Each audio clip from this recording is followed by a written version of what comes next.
So, yan guys, naglalakad po tayo ngayon dito sa May Dagupan.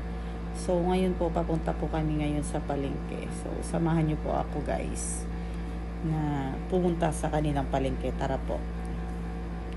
Ayan, takbo po tayo kasi yung mga pinsan ko nauna na po sila. So guys, nandito na po tayo ngayon sa palengke po ng Dagupan.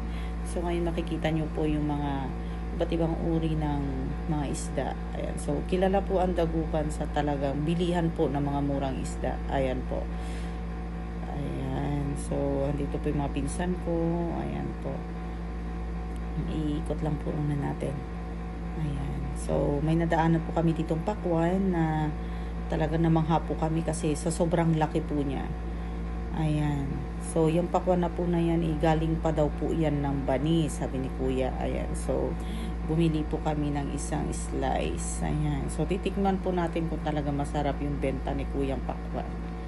Ayan. Bumili po kami para matikman po namin yung pakwan ng bani. Ayan.